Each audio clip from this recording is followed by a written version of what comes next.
Hi guys, me again from Harmony in my shed. This is my second video. I mean, ordinarily I would do, or I have been doing, the first one was about albums that have influenced me over the years and albums that I've listened to the most, own the most, that sort of thing. But this time I thought I'd do something a little, well, not different, but different. Over these past 3 weeks, I've been to a couple of record fairs and also been to a couple of record shops that aren't really in my area. And I wanted to show you some of the stuff that I bought. And um, I have this habit of buying stuff that I've always been curious about because I'm thinking, well, I've heard about it, but I'm not really sure that I want to fork out a fiver or a tenner or whatever it is. It can be a load of crap. I mean, I've done that with bands that I like, so bands that I don't like, I mean, it's a bit of a, it's worse. So anyway, I thought I'd start with some of the stuff that I bought. I mean, it's only like bits and bobs. First one, Black Flag. This is the first 4 years, kind of a best of kind of thing. Never ever really listened to Black Flag, to be honest with you. I was more in the Husker Du sort of camp. I preferred that melodic edge. I know the Husker Du started out being really abrasive and really brash and that lot, but as time went on, the writing got not better, but you know what I mean. It got a bit more tuneful, and their bands that I used to listen to and were influenced by started to shine through. I mean, I know that Bob Marley always talked about obviously the Beatles and the Buzzcocks even, uh, and that sort of influenced them, as they went on. But I never listened to Black Flag. I've got a few Henry Rollins CDs. Well, actually, I've got one. I can't remember what it's called off the top of my head anyway. And it's a bit like, well, it reminds me of a bit Sabbathy, very riff heavy and that like. And so I thought, I don't know, I've kind of heard all this sort of thing before. So I sort of give Black Flag a bit of a, whatever, maybe one day. But I found that album for £5. That was from the Leamington Record Fair.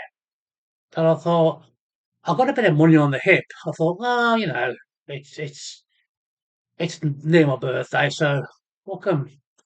So yeah, I bought it, and I'll give it a bit of a whirl, and it's all right. It ain't too bad. Um, I don't know if I'd go. I know people like Black Flag. I don't know that they're very influential, the hardcore scene and this, that, and the other lot. But I don't know. It's okay. And I'm glad I bought it anyway, just to make sure that I wasn't missing out. I mean, it's quite funny that somebody who listens to the sort of music that I listen to wouldn't be very familiar with Black Flag. Well, there you go. Lots of punk bands I'm not very familiar with. There's a lot of things I'm not very familiar with, but we're not going to go into them right now. Anyway, next up, Tom Petty. That one. Yeah, I think that's the first one, isn't it? The debut album. Uh, Great stuff. I can remember, I don't know how old I was, but I remember the old grey whistle test. I used to watch it a lot when, as I got a bit older, and my parents used to let me stay up a bit longer. And I actually saw them on the old grey whistle test. And any other song that they played, I probably would have thought, that's all right, middle of the road. But they played Breakdown, a song that I really like. I still love it now to death, like, so it just stuck in my head.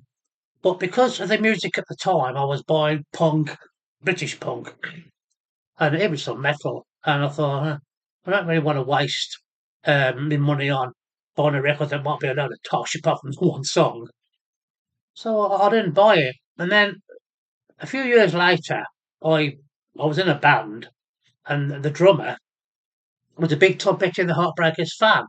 And I told him that I saw him on the whistle test, and he goes, listen to the albums, because it's not just about the singles. They're not country and western band or country rock band or whatever what they were, but they were sort of put out a new wave. Um, at the time. And what actually amazed me, but they were well known here in the UK first before they was in the US. It's a bit like Blondie situation, but at the same time as well.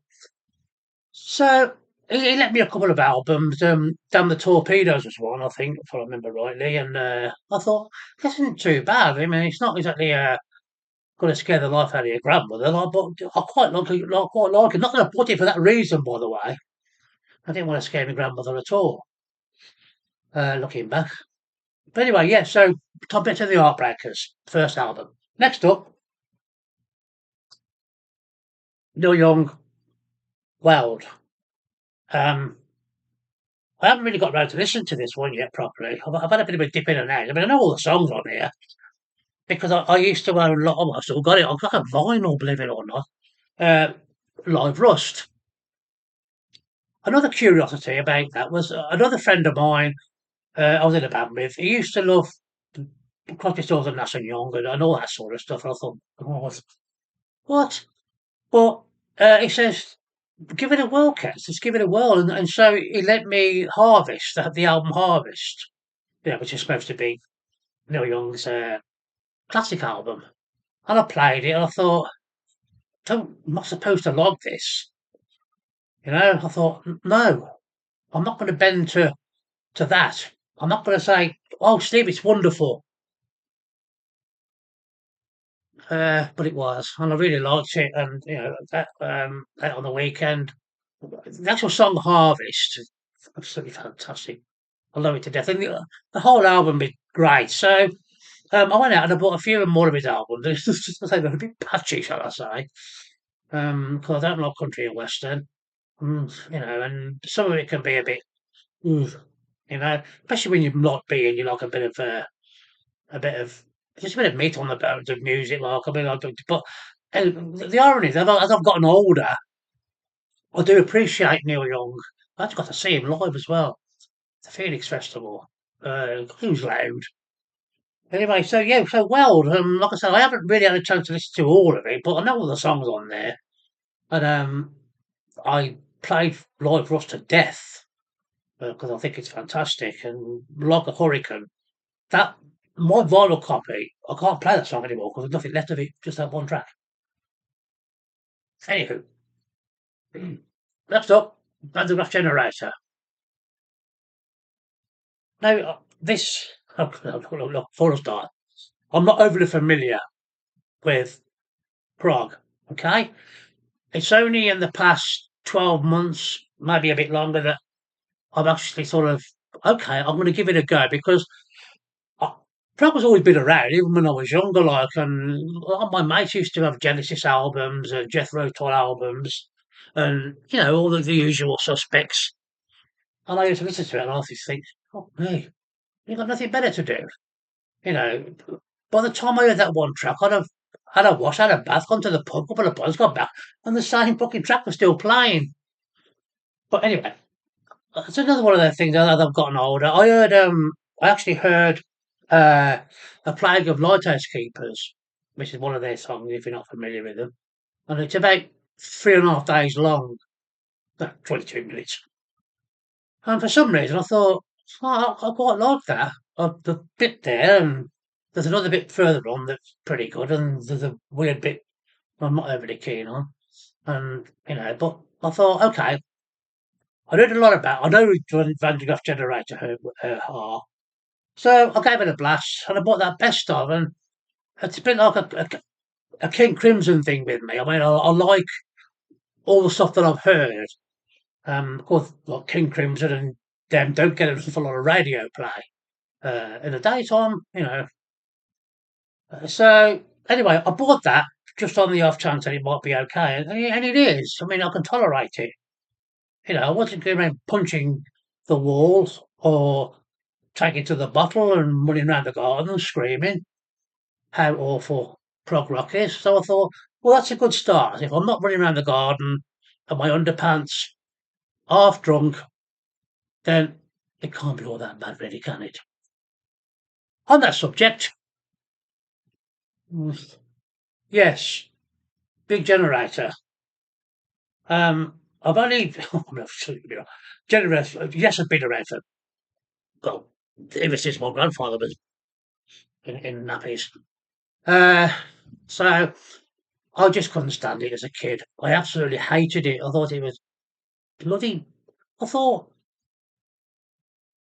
I don't really understand why this has got to go on so long, and it's a load of blokes showing off.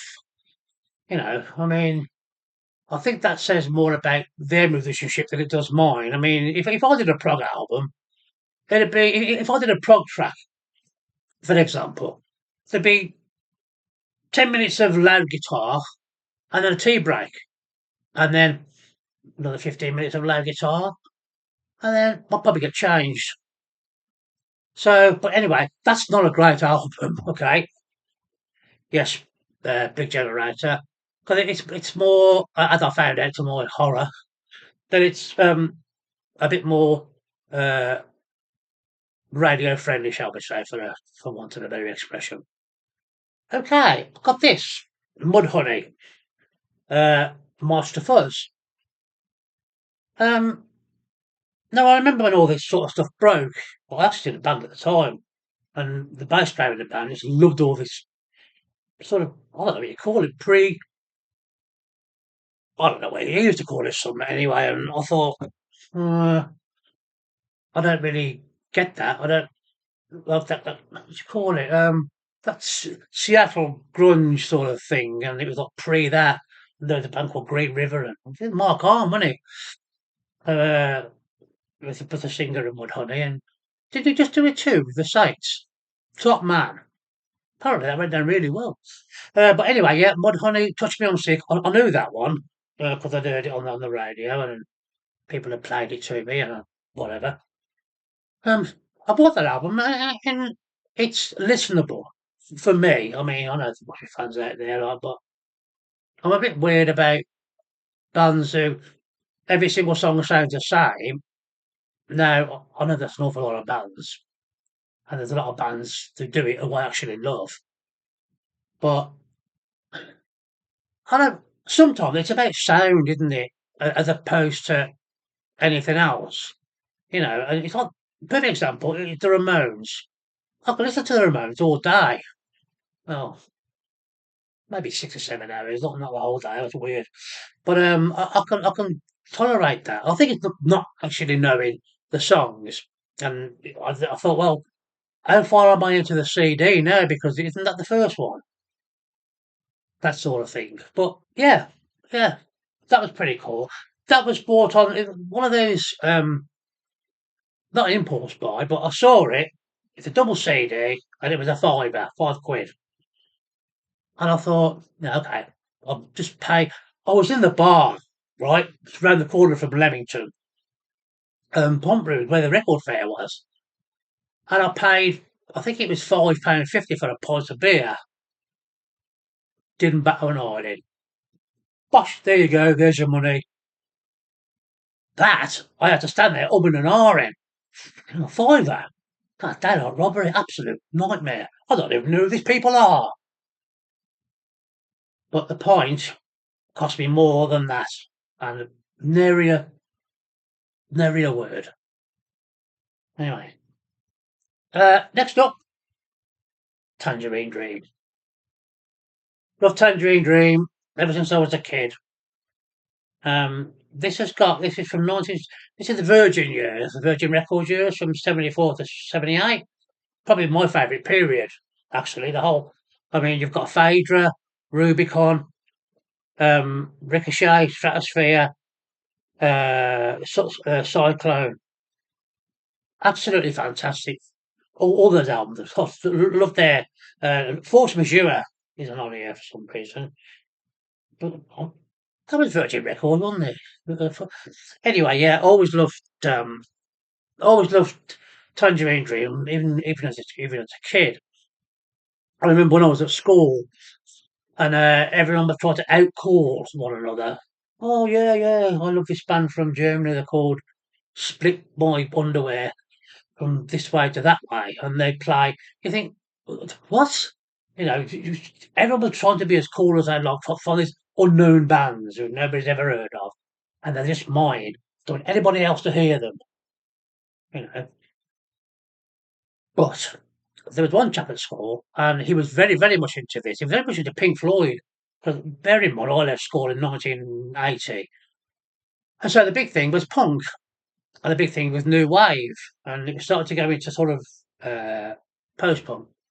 But I remember he actually let me, I think it was Rubik, no, it wasn't Rubik, Phaedra, lent me the album Phaedra. And I, why not, put it on. I thought, well, what's this all about? You know, when you're really young, you're thinking, I don't mind the experimental stuff, but give me a clue, guys. You know what I mean? And anyway, so I played it, and I played it again, and I played it. I thought, kind of get it now. You know, the electronic music, and you don't realise that because I mean, round about that time, the new romantics were starting, and you had all like all the synthesizer bands. You thought, yeah, synthesizers. I never really got into that much. But yeah, so you can understand where it had come from because of people like Kraftwerk and people like Tangerine Dream. And still love them. Still love them to death. I actually got to see Tangerine Dream at the Symphony Hall in Birmingham. I don't know what year it was. But there's only the one guy left, Edgar Frush. I don't know I don't know how to pronounce his name. But that was pretty special. I think he got his son in the band as well. And one of his neighbours, she used to do, no, I'm joking, look. But yeah, so that's sort of, I suppose that's sort of part one. Well, actually, loads of stuff over there. But, I'm trying to keep the videos down to a tolerable length, so like 15 minutes. Like, I ain't going to sit here waffling on for hours on end about music because there's about a million other bands who do that. Love the channel. Anyway, if you like my channel, click like, click subscribe, and lots of other stuff that I don't really understand. But it's a laugh, innit? Bye.